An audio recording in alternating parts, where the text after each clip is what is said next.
when Dove approached me to moderate this event, I was very delighted because Dove is a brand that has always been close to my heart.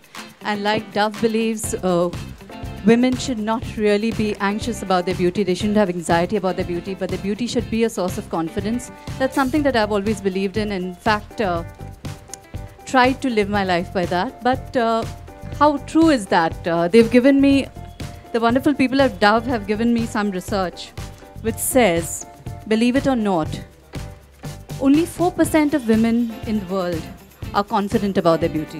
One, though, you can't be so obsessed with beauty yourself to begin with. If you are worrying all the time about whether you're looking beautiful or not, then chances are you're probably not.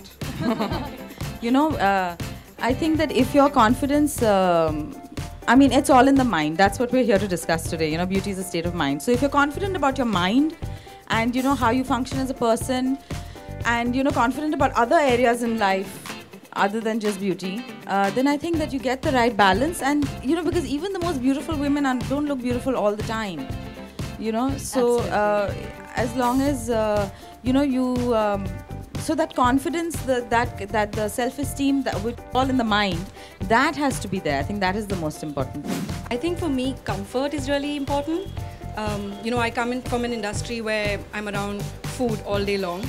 And you know, it's always this difficult balance whether, like I was just talking about it earlier, I come from a North Indian family, and looks are extremely important, you know. So you are at work where you are extremely successful and everything is really good, but the minute you go home, your grandmom will tell you, but beta, lose some weight, no, don't you want to get married?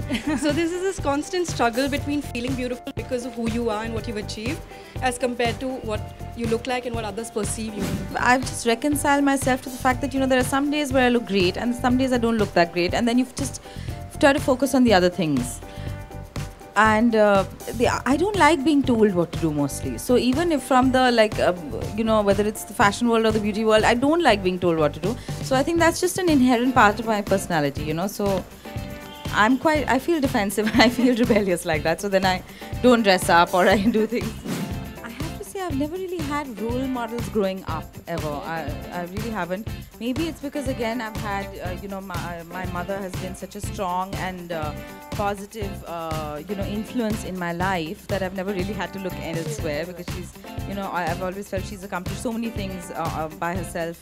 But I think, so I've never really had role models like that. But just to add earlier to what you were saying about, you know, we spoke about fairness, we spoke about weight, and the other thing that I feel we need to speak about is youth, you know, because everything is so youth driven, hugely. Because the thing is that we really want to see, whether it's in fashion or film, we really want to see young, fair and skinny women. It's not just fair and skinny women.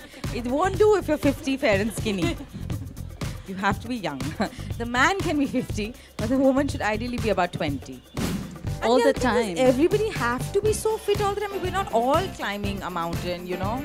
We don't need it. We don't all need to be so fit. Like, we aren't, you know, like, you know, we're constantly doing things which are not good for us anyway. So why the whole thing on, you know, we have to be fit all the time? Like, what I mean is that, you know, if people drink or they have too much caffeine or they smoke, you know, they do have all kinds of excesses. So, you know, they've started equating fitness and weight loss. And of course, it's not the same thing. But in any case, everybody doesn't have to be as fit as a professional athlete anyway. Absolutely, yeah.